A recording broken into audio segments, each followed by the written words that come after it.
Hi, my name is Justin Alvarez, and I'm here with Khristine Vham, a 6-time audiophile earphone award winner, and we're here to ask her a little bit of questions so we could get to know a little more about her.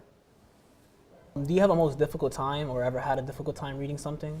Oh yeah, there's this book that I recorded called Frog Music by Emma Donoghue. And the characters in the book are from all over the world, so there were so many accents. There was French and European and British and Chinese, and the book itself was a lot more difficult to record. And I can remember going into the bathroom when we took a break and just crying because I was so stressed from trying to get it right and struggling so hard. And when the book was finished, I felt so satisfied that I had really tried so hard and I'd put so much energy into the research and into the voices. And the book won an audiophile award. So for all that hard work and hard time, I got a big payoff. So yeah, that was the hardest one. But my most challenging and my most rewarding. Do you have any advice for people that are like shy maybe to have their voice out there or anything like that?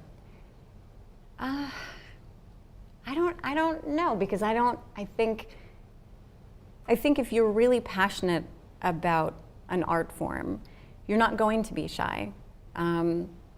In front of the cameras or on stage, I can be a little bit more reserved, but once I get into that booth, everything comes out, and I'm animated and excited to be there, and I don't think about who's listening or who's watching or what they're thinking about me and are they judging, which is sometimes I guess where the shyness comes from. Mm-hmm. So I think to anyone who's shy about something they're doing, just think about why you're doing it. Is this your passion? Is this what you really want to be experiencing? And all that other stuff will just kind of fade off to the side.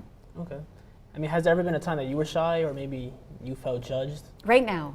Right now.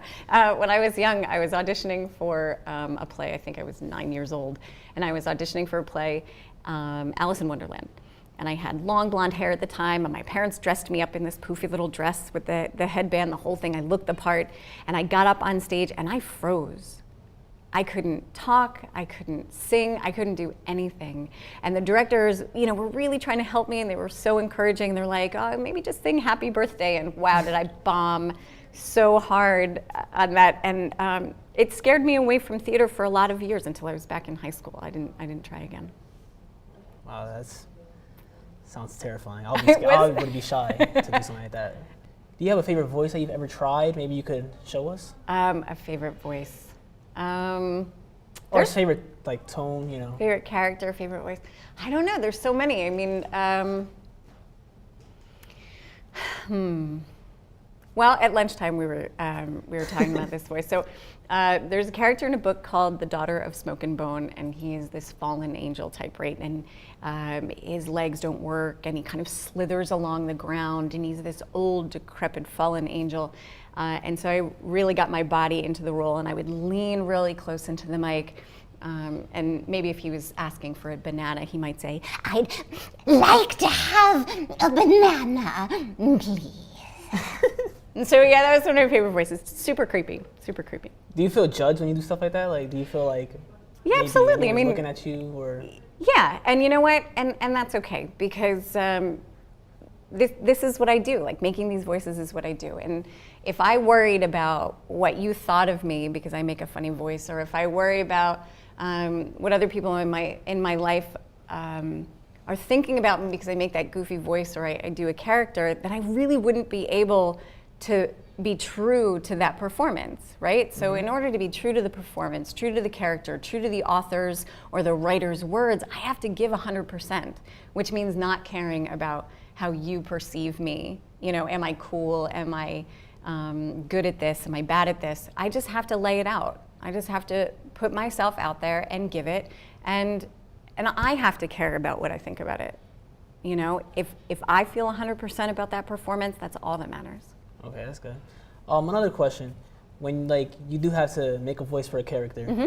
do you just picture it of what the person would look like and then try to make a voice for it, or is it more people tell you what to do? or is it all like on yourself? That's a great question. So in audiobook work, well, actually in all of voiceover work, the writer gives me a lot of information. So in an audiobook, for instance, the writer is going to tell me what that character looks like. They're going to tell me the background of that character through dialogue with other characters, gives me their personality. And so in my mind, I sort of picture what they might look like, and I might attach them to someone I know. So if I was playing, if one of the characters in my book was an 18-year-old boy, if he was playing an 18-year-old man who was doing an interview, I might think about you, Justin, and I might think, okay, well, how did Justin sit? And I might sit like this in the booth, and Justin was a little quieter, so I might not throw my voice out as much, and I would probably drop my voice a little bit. And so that would be my way.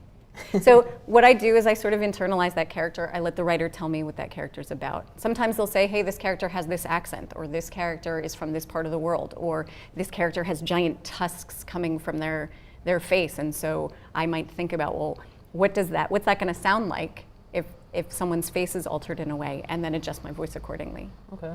So yeah, I guess it all comes from my imagination. Okay, that sounds good. And that's all the time we have. I would like to thank Khristine Vham for coming and for our Tech Talk. I am your host, Justin Alvarez. Thanks for watching.